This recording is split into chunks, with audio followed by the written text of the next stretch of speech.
네, 우리 드림교회 성도님들 반갑습니다. 오늘 읽은 말씀으로 직분으로 세워지는 교회라는 제목으로 은혜를 나누고자 합니다. 우리 드림교회는 장로교회고, 이 장로교회는 종교개혁의 전통을 따르고 있는데, 종교개혁 이전에도 직분이 있었습니다. 그런데 그 이전의 직분은 굉장히 하나님 말씀에서 벗어난 또 타락한 그런 직분관을 가지고 있었는데, 그 직분관은 뭐냐면, 일단 우리는 직분이란 말을 쓰지만 거기는 이제 홀리 오더 해서 이제 성직이란 말을 써요. 그러니까 뭐가 굉장히 이제 거룩하고 중요하고 그런 직분이라는 느낌을 주는 것은 좋지만 이제 너무 지나친 게 문제죠. 그래서 성직이란 이름으로 이제 교회를 나눠버려요. 그래서 하나는 그냥 소위 말하는 평신도가 있고, 그리고 평신도가 아닌 이제 성직자들이 따로 있는 거죠. 이 성직자들은 기본적으로 이제 품이 다릅니다. 이제 급이 다르다 생각하면 되죠. 아예 이 레벨 자체가 다른 거죠.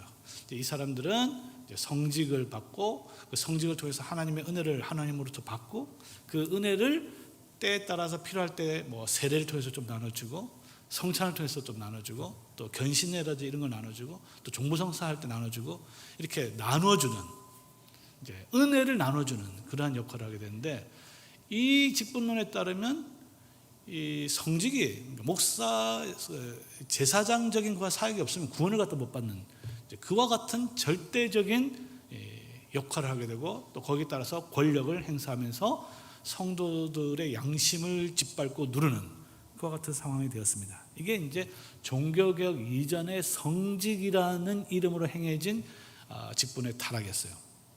근데 이제 종교개혁 이후에 직분이 이제 회복됐는데, 또 여기 대해서 이제 극단이 있습니다. 이제 하나는 너무 직분을 이렇게 높이는 게 문제가 있고, 또 하나는 특히 제사례파 같은 경우에 오늘날 이제 침례교회 이제 전신이라고 볼 수 있는데, 이 사람들은 이제 이 교인들은 직분을 너무 낮춰가지고 이것은 그냥 교회가 필요에 따라서 만든 거지. 뭐 예수님이 뭐 목사 세운 적 있냐?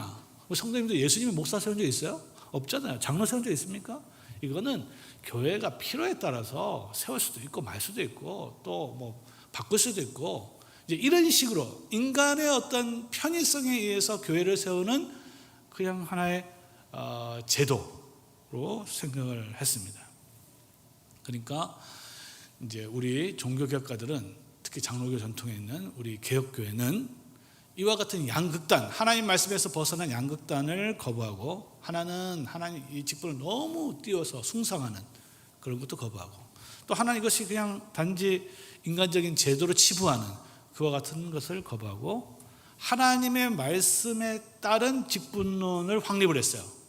그 핵심이 뭐냐면, 직분이라는 것은 올바른 자리매김을 해야 되는데 하나님께서 주신 선물이요 도구이다.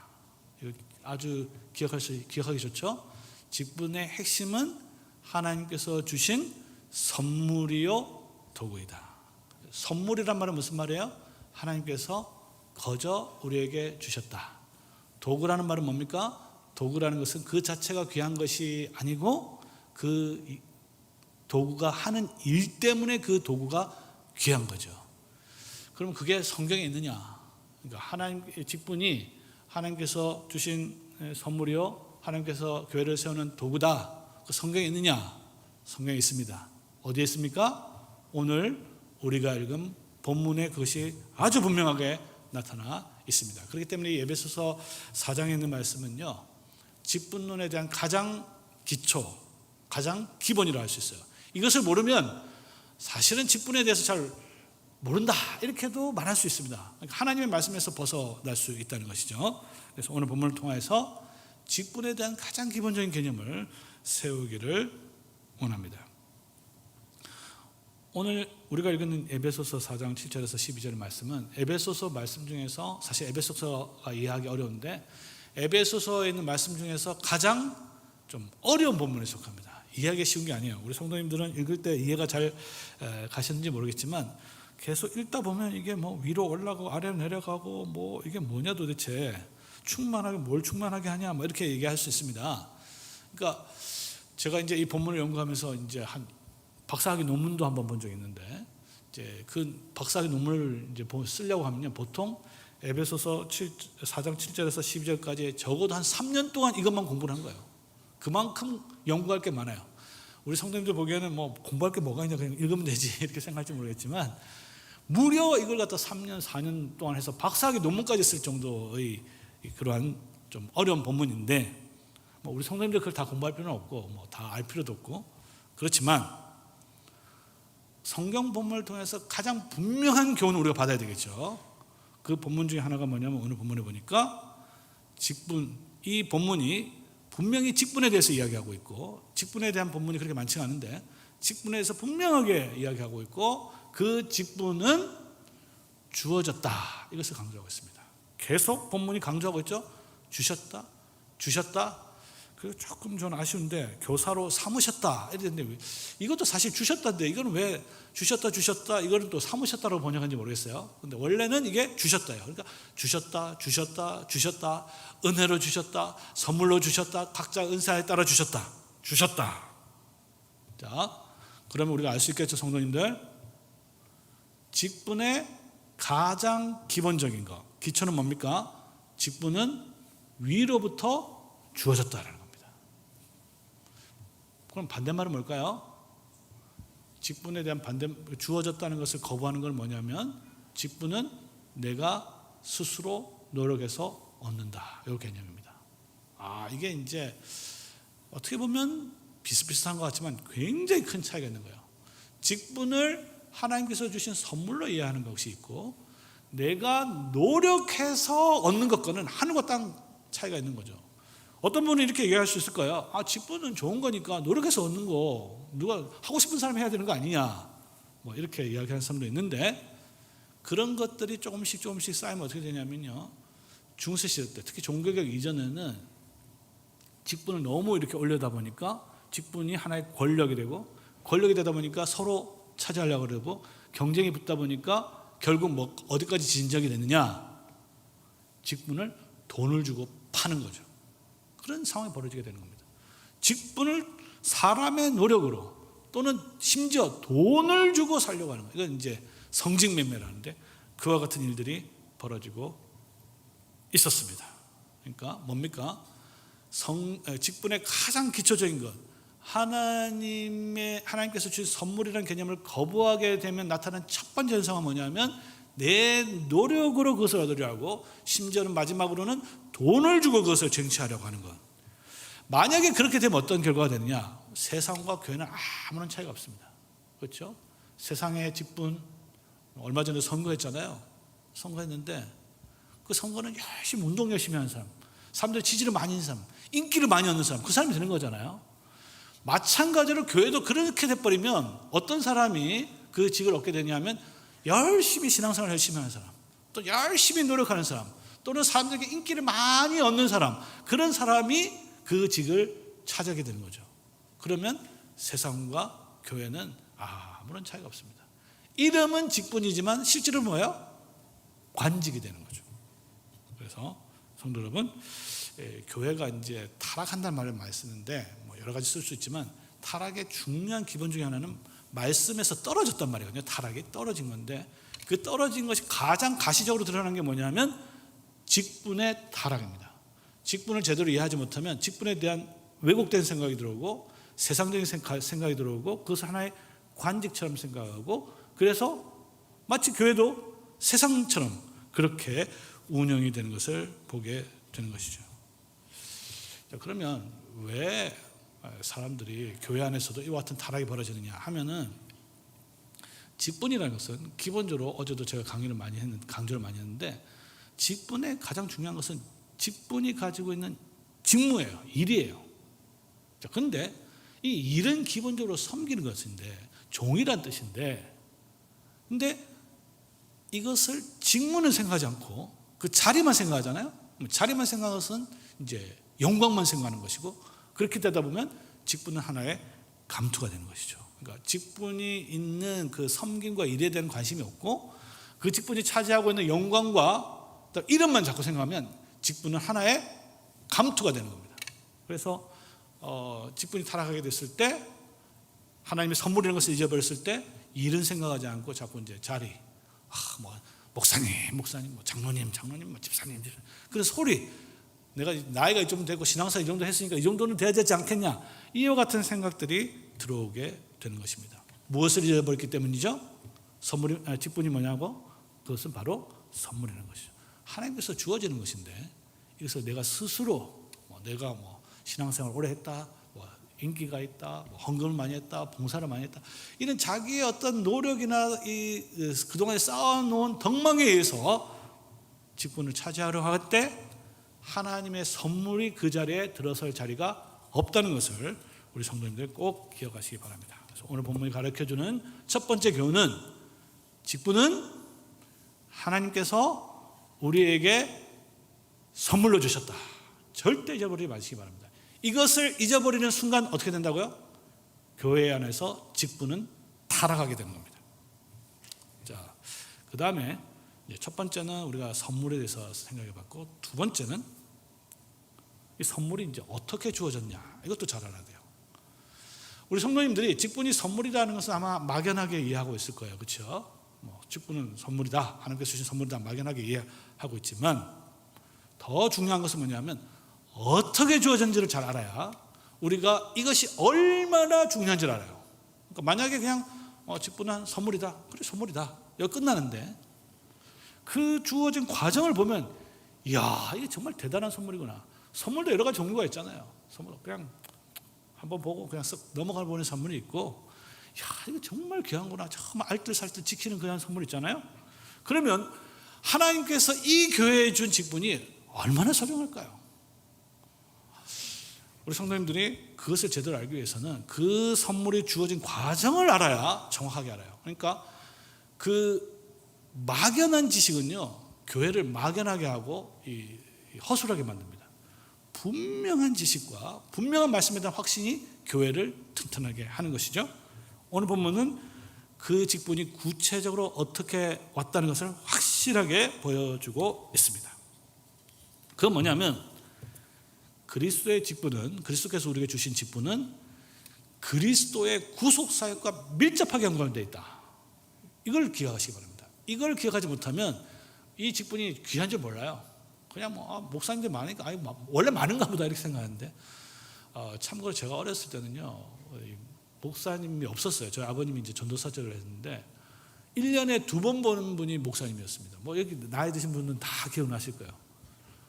1년에 2번 보는 분이 목사님이었습니다. 그래서 저는 목사님 오실 때 저희 어머님이 그 당시에 사택 청소하고 다 그랬거든요.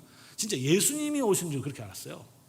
그런 시절이 불과 30년 전입니다. 30년 전. 그런데 그건 뭐냐면 귀하니까 정말 귀한 줄 아는데, 이제는 널려있으니까 이건 그냥 당연히 있는가 보다 이렇게 생각하는데, 그것이 아니라는 거죠. 그것이 아니라는 것을 어떻게 알 수 있느냐? 그것은 바로 이 직분이 그리스도의 구속사역과 밀접하게 관계가 있다.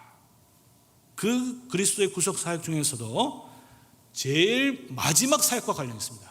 자, 우리 성도님, 오늘 사도신경 고백했는데, 사도신경은 그리스도의 구속사역에 대해서 아주 핵심을 요약하고 있습니다. 그렇죠? 우리 주님께서 우리를 구원하기 위해서 제일 먼저 하신 것은 뭡니까? 제일 먼저 하신 것은 성령으로 잉태하신 거예요. 그렇죠? 탄생입니다. 그건 뭡니까? 하늘에서 땅으로 내려오신 거죠. 이게 첫 번째 하신 거예요.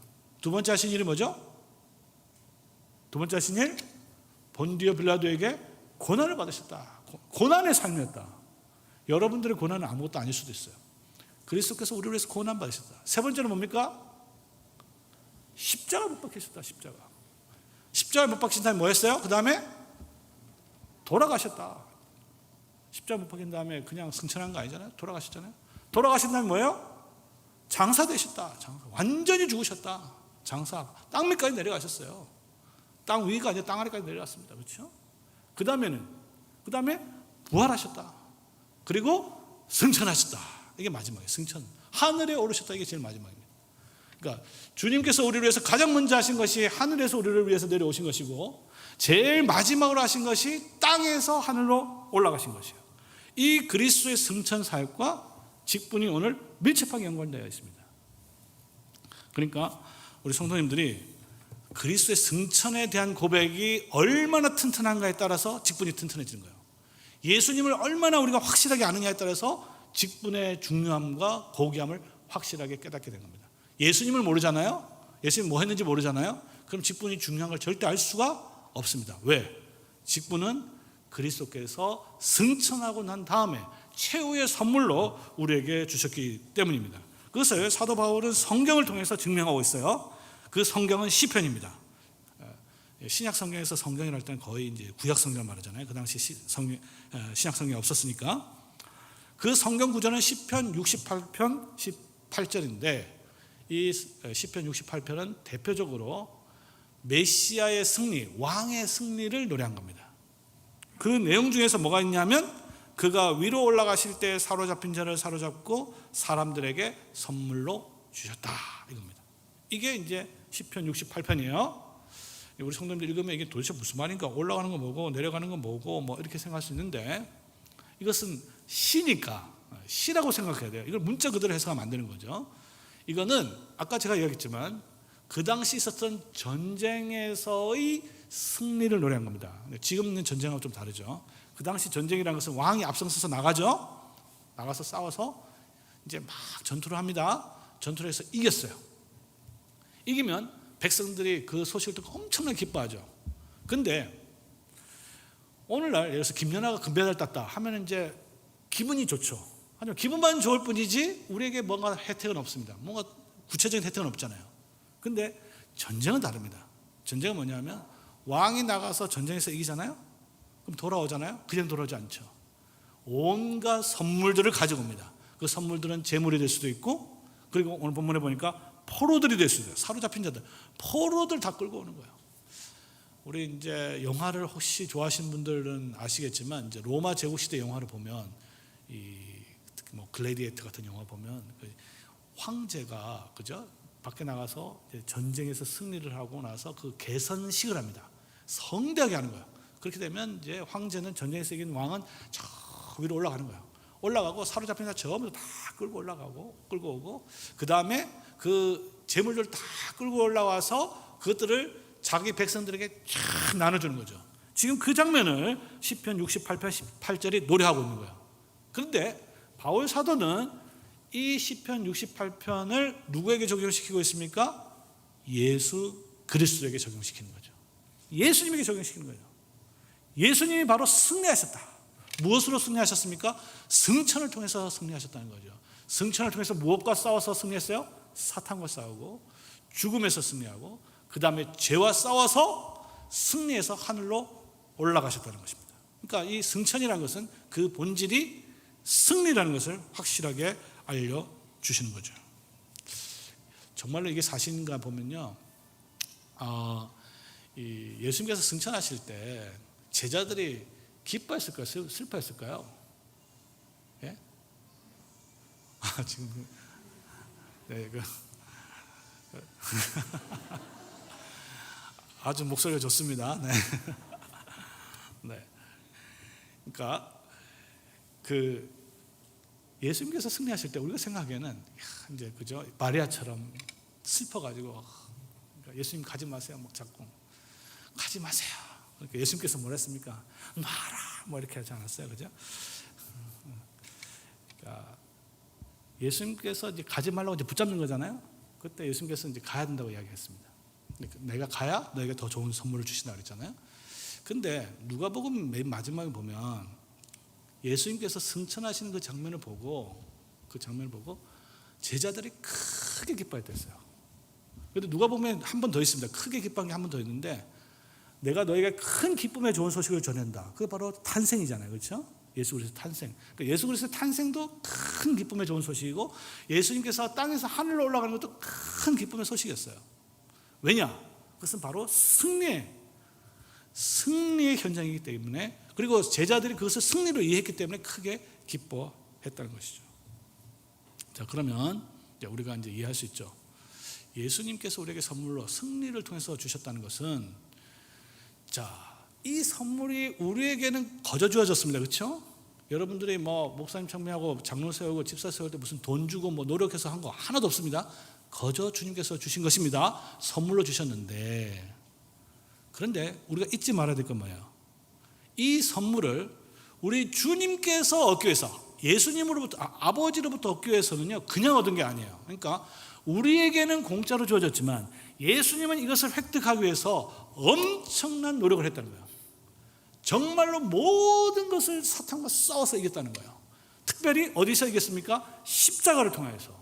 십자가에서 죽으심을 통해서 모든 물과 피를 다 쏟으시고 자기의 목숨을 걸고 이 싸움에서 승리를 하고 그 결과로서 우리에게 이 선물을 공짜로 나눠 주신 거죠.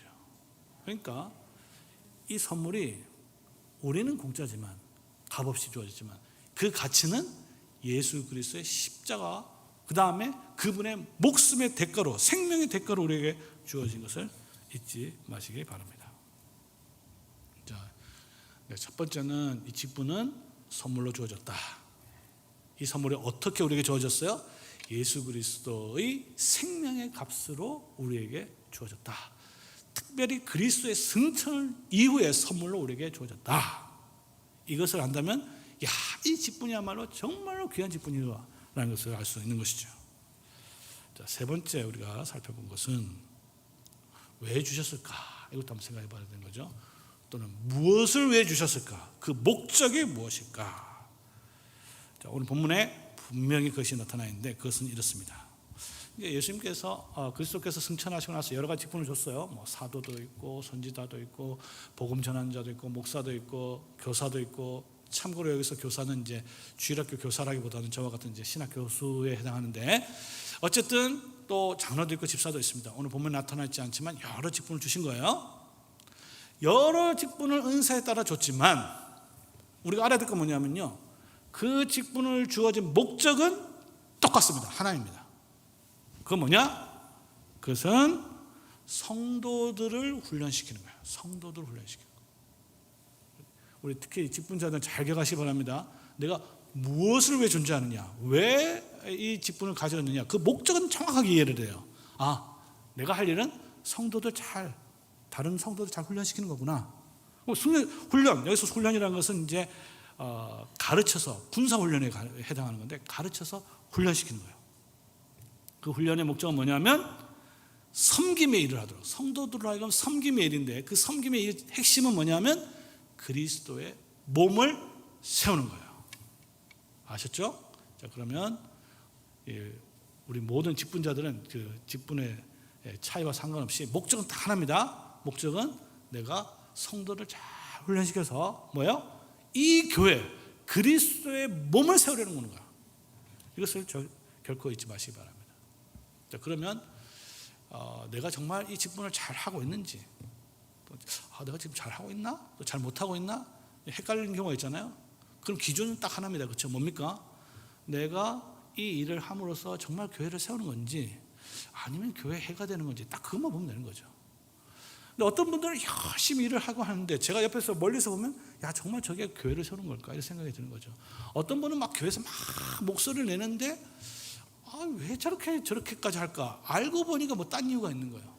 또 자기 이름과 자기 이익과 관련, 자기 어떤 생각이 있는 거예요. 결국은 겉으로는 교회를 세운다고 하지만 실제로는 자기 이익이 다 깔려 있는 것이죠. 그렇게 되면 어떻게 됩니까? 교회가 세워지는 게 아니고 교회가 점점점 힘을 잃어가게 되는 것입니다. 그러니까 우리 성도님들은, 또 직분자들은 항상 자기 자신을 돌아봐야 되는 거죠. 내가 무엇을 왜 존재하는가? 내가 교회를 지금 세우고 있는 것인가? 아니면 교회가 아닌 다른 무엇을 추구하고 있는지를 끊임없이 성찰해 볼 필요가 있습니다. 자, 그러면 그리스도의 몸인 교회를 세우는 건데, 그거 우리가 이렇게 이야기할 수 있습니다. 그거 예수님이 내가 내 교회를 세운다고 그랬잖아요. 그럼 자기가 세우지 왜 남 보고 세우라 하냐, 이렇게 할 수 있잖아요. 사실 예수님이 세우면 훨씬 더 잘 세울 수 있죠. 예수님께서 이 하늘에서 땅에 내려오면요, 당장 이제 주영창 목사님 이렇게 빼고 담임 목사 되겠죠, 그렇죠? 예수님이 그 다음에 필요한 사람 다 세워가지고, 사도들처럼 다 세워가지고 그 교회를 세우면 얼마나 잘 되겠어요. 이 광주에서 그냥 사람들 다 몰려올 거 아닙니까, 그렇죠? 자, 우리가 알아야 될 것은, 우리가 성경을 읽을 때 주의해야 될 게 있어요. 그건 뭐냐면 하나님의 능력에 대해서는 질문할 필요가 없습니다. 하나님은 모든 걸 다 할 수 있으니까. 예수님 지금이라도 오셔서 그냥 교회를 세울 수 있어요. 그 몸된 교회를 세울 수 있습니다. 문제는 하나님께서 할 수 있는 것을 질문하는 게 아니라 하나님께서 무엇을 원하시는 걸 알아야 돼요. 할 수 있는 것은 질문할 필요가 없습니다. 모든 걸 다 할 수 있으니까. 그러나 하나님께서 어떻게 세우기를 원하시는가는 성경을 통해서 다 계시한 거예요. 그래서 성경을 통해서 우리가 살펴보아야 하는 것입니다. 우리가 성경을 통해서 보면요, 우리 주님께서, 하나님께서 어떻게 교회를 세웠는지 몇 가지 중요한 이 패턴이 나와요. 예를 들어서 하나님께서 아브라함 불러서 교회를 세우는데, 아브라함 불렀어요? 가나안 땅 교회를 세우려고 했는데 이 아브라함이 믿음이 적어서 애굽으로 갔잖아요. 기근이 있어서 갔습니다. 피난 갔어요. 다시 이제 가나안 땅으로 불러들이는데 하나님께서 애굽 왕 바로 최강의 왕에게 징계를 내리십니다. 그렇죠? 그리고 애굽에서 건져내세요. 구원하세요. 구원할 때 아브라함이 거기에 있는 애굽에서 많은 재물들을 끌고 나옵니다. 그리고 그 아브라함이 그 재물을 가지고 베델에서 단을 세워요. 오늘로 치면 교회를 세운 것이죠. 이와 같은, 그러니까 하나님께서 애굽 땅에서 건져내시고 복을 주셔서 재물을 가지고 선물을 끌어오고 그 재물을 가지고 교회를 세운다. 이게 아주 중요한 패턴입니다. 똑같은 일이 400년 후에 또 벌어지는데 하나님께서 이스라엘 백성들이 400만을 크게 번성했잖아요. 번성하고 그 이스라엘 백성들을 건져내실 때 똑같은 패턴을 쓰는 거죠. 애굽 왕 바로 왕에게 10가지 재앙으로 치시는 거죠. 치셨어요. 그리고 나올 때 엄청난 재물을 다 끌고 나옵니다. 다 끌고 나와서 그것을 가지고 뭐에 사용했겠어요? 광야에서 성막을 세운 거죠.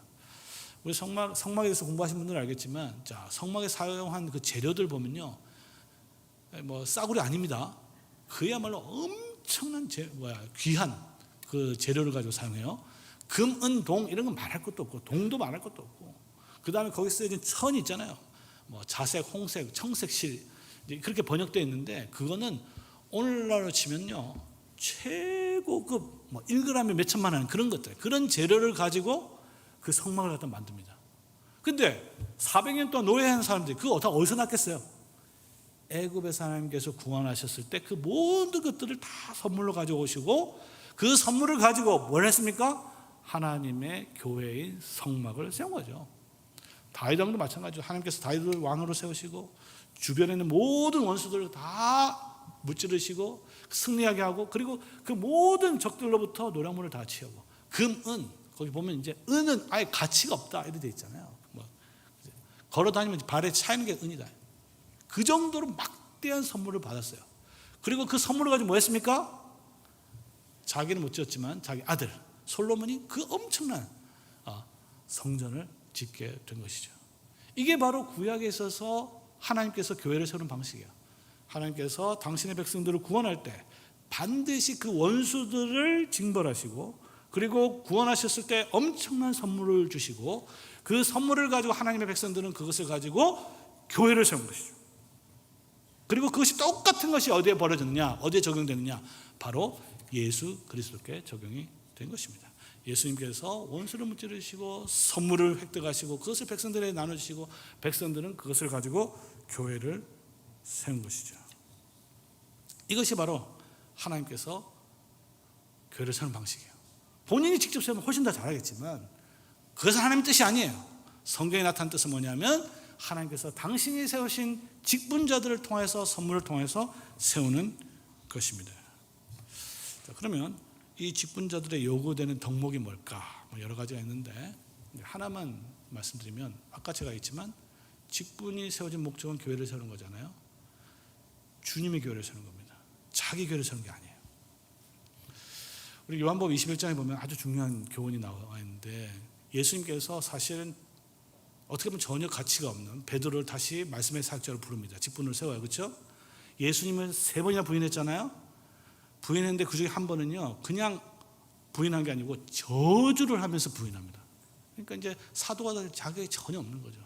그냥 난 모르겠다 이렇게 부인한 거 아니에요. 베드로가. 그 예수님은 그냥말로 XX 이런 식으로 해서 저주를 퍼붓고 부인을 했어요. 근데 21장에 보면 그 베드로를 다시 직분자로 세웁니다. 자, 세울 때 뭘 요구해야 될까요? 성도 여러분, 이 점에서 직분자들은 잘 기억해야 되는데 예수님께서 이렇게 얘기했습니다. 딱 하나 질문했습니다. 뭐죠? 내가 날 사랑하느냐. 요한의 시몬아, 앞으로 내가 너를 직분자로 세울 텐데 다른 이 모든 것들보다 나를 더 사랑하냐. 딱 하나 물었습니다. 그 말은 뭐예요? 자, 사랑하느냐 했을 때, 사랑합니다 했을 때 예수님께서 또 명령은 또 딱 하나죠. 뭐죠? 내 양을 먹이라, 내 양을 치라, 내 양을 먹이라. 자, 여러분 직분자들 계신데, 여기 목사님도 계시고 저도 있는데 사역을 열심히 하잖아요. 양무리들 열심히 이렇게 키우잖아요. 한 10년 했잖아요. 또 20년 했잖아요. 그런데 알고 보니까 이게 내 양이 아니에요. 누구 양입니까? 예수님의 양이에요. 열심히 일해서 내게 되면 열심히 하겠죠. 그렇죠? 그런데 열심히 일했는데 어떻게 보면 남한테 갖다 바치는 거예요. 예수님께 다 갖다 바쳐야 돼요. 왜? 예수님의 양이니까. 자, 그러면 질문이 있습니다. 누가 그러면 이 일을 열심히 할 수 있을까요? 열심히 해서 내 건 하나도 안 돌아오는데. 그럼 누가 이 직분에 충성하겠습니까? 이 양들이 예수님의 양이기 때문에 예수님을 다른 무엇보다도 사랑하는 자들, 충성된 자들, 이런 자들에게 우리 주님께서 직분을 맡기는 거죠. 그래서 직분자들에게 구할 것은 뭐예요? 충성이다. 예수님을 다른 무엇보다도 사랑하는 자가 이 일을 할 수 있어요. 왜? 여러분들이 아무리 열심히 일해봤자 일이 중요하다고 그랬잖아요. 그렇지만 그 일의 결과로 나에게 유익은 없어요. 그 유익은 예수님께서 다 가져가요. 그러면 내가 예수님을 정말로 사랑하면 예수님이 다 가져가는 게 나에게 큰 기쁨이 되는 거죠. 이런 자들이 교회를 세워갈 수 있는 것입니다. 자, 이제 세 가지를 가르쳐 드렸으니까 이제 결론을 내도록 하겠습니다. 사랑하는 성도 여러분, 이제 교회는요, 이제 성전과 같습니다. 성전, 구약시대 성전과 같은데 성전을 어떻게 세울 것이냐? 구약시대와 신약시대가 달라요. 자, 교회의 기초, 성전의 기초는 예수 그리스도입니다. 특별히 승천하신 그리스도입니다. 그러니까 제가 앞에 얘기했지만 승천에 대한 고백과 승천에 대한 이 인식이 흔들리면요, 직분의 고귀함을 절대 알 수가 없어요. 자, 이 승천하신 그리스도 위에 교회를 세워가야 합니다. 자, 근데 이제 구약 시대에는 성전을 뭘로 지었냐면 돌로 지었죠. 죽은 돌로 지었죠. 다듬어야죠. 그래서 기술자가 필요했습니다. 그런데 신약 시대에는요, 이 돌은 돌인데 죽은 돌이 아니라 살아있는 돌로 만들어요. 살아있는 돌은 뭡니까? 베드로전서에 따르면 그 산돌은, 살아있는 돌은 성도들. 성도들 원래 여러분들은 죽은 돌이었잖아요. 그렇죠? 허물과 죄로 죽었던 여러분들을 살려서 산 돌이 했는데 살아있는 돌을 왜 산 돌이 되게 하셨냐? 무엇을 위해서? 교회를 짓게, 성전을 세우기 위해서. 자, 돌로 성전을 세우는 게 힘들까요? 살아있는 사람으로 교회를 세우는 게 쉬울까요? 둘 다 어렵죠. 굉장히 어렵습니다. 자, 이것을 위해서 필요한 게 뭐예요? 구약시대 때는 석공과 같은 기술자가 필요했죠. 지혜로운 자가 필요했죠. 지금은 그 일을 누가 한다고요? 바로 직분자들을 세워서 그 일을 하게 되는 것입니다. 살아있는 돌을, 말씀을 전해서 살아있는 돌을 만들고 그 살아있는 돌을 훈련시켜서 함께 엮어서 하나님의 영이, 성령이 거하시는 거룩한 전으로 만들기 위해서 이 직분이 필요하게 되는 것입니다. 직분자들이 또 오늘 본문을 통해서 알아야 될 것은 이 직분은 선물이며 도구이다 라는 걸 다시 한번 기억하시기 바랍니다. 이 도구라는 말은 이런 뜻이죠. 도구. 이제 예를 들어서 칼이 도구잖아요. 칼. 이 칼이 똑같은 칼인데요. 이 칼이 만약에 어머니의 손에 들어있다. 어머니들이 칼 가지고 뭐 합니까? 그렇죠? 열심히 해가지고 아이들 먹이고, 그죠? 자녀를 먹이고 살리는 일을, 생명을 주는 일을 하는 거잖아요. 칼이 사람을 살리는 일을 하는 거예요. 근데 똑같은 칼이 옆에 조폭이 가지고 있다. 그럼 이 칼로 뭐 합니까? 사람을 죽이는 역할을 하는 거죠. 직분도 마찬가지입니다. 직분이 도구라고 그랬잖아요. 이 도구가 성도들을 죽일 수도 있고 성도들을 살릴 수도 있습니다. 교회를 세울 수도 있고 교회를 무너뜨릴 수도 있어요. 저도 이제 교회론 가지고 박사학위를 했는데요. 초신자들이 교회를 세우거나 초신자들이 교회를 무너뜨리는 경우는 한 번도 없습니다. 혹시 그것을 알면 저한테 꼭 알려주세요. 제가 그것을 가지고 박사학위를 한번 논문 한번 써볼게요. 교회를 세우거나 교회를 무너뜨리는 건 직분자들이 하는 것이지 초신자들 한 적은 없어요.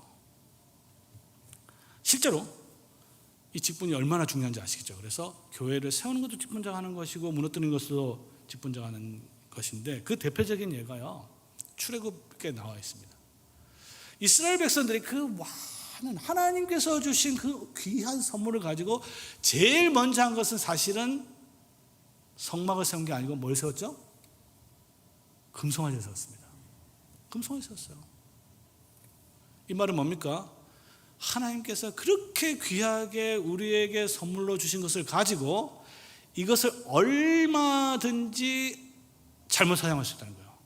잘못 사용하면, 잘 사용하면 교회를 탄탄하게 세우지만, 그렇죠? 성막을 세우지만, 성전을 세우지만, 잘못 세우면 그 성전 안에 하나님께서 가증히 여기는 금송아지를 세울 수 있다는 겁니다. 실제로 그것이 벌어지는 거죠. 열심히 오늘 많은 교회에서 열심히 노력하고 봉사하고 뭘 하지만 실제로 가보니까 이게 교회인지 이게 사회인지 구별이 안 가는 그런 경우가 얼마나 많은지 모릅니다. 이 모든 예들을 볼 때, 하나님의 말씀을 가르침을 볼 때 우리 성도들이 직분을 얼마나 중요하게 생각하는지를 보여주는 것이죠. 하나님의 선물이라는 것을 망각할 때, 이 선물이 어떤 과정을 거쳐서 왔는지를 잘 모를 때, 그리스도의 승천에 대해서 제대로 고백하지 못할 때, 또 더 나아가서 이 선물의 목적을 제대로 파악하지 못할 때, 직분자들은, 또 교회는 교회를 세우기보다는 교회를 허물어뜨릴 수 있다는 것을 꼭 기억하시기 바랍니다. 따라서 이 교회가 주님 오실 때까지 든든한 교회로 가기 위해서는 지속적으로 계속적으로 유능하고 신실한 하나님의 직분자가 계속 세워져야 하는 것이죠.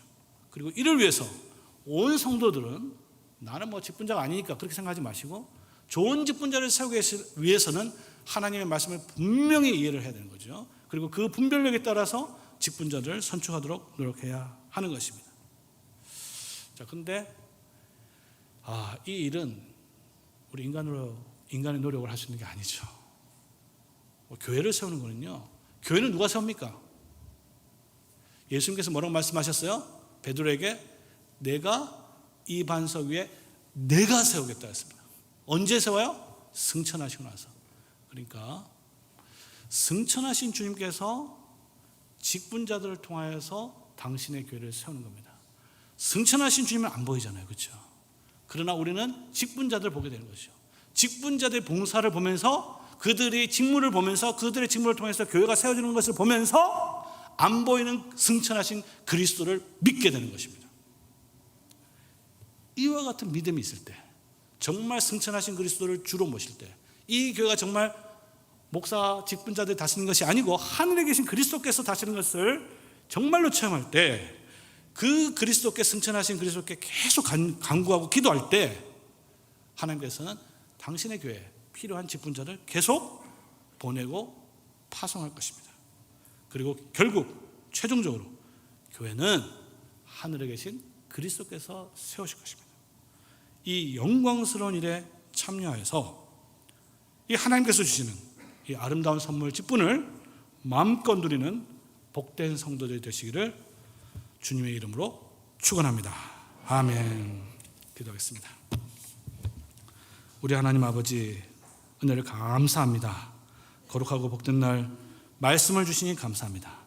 이제 이 말씀을 잘 이해하고, 그리고 우리가 마음속에 깊이 새기게 하시며, 또 이 말씀을 우리의 자녀들과 우리 주위 이웃들에게 부지런히 전하고 가르치는 자들 되게 하여 주시옵소서.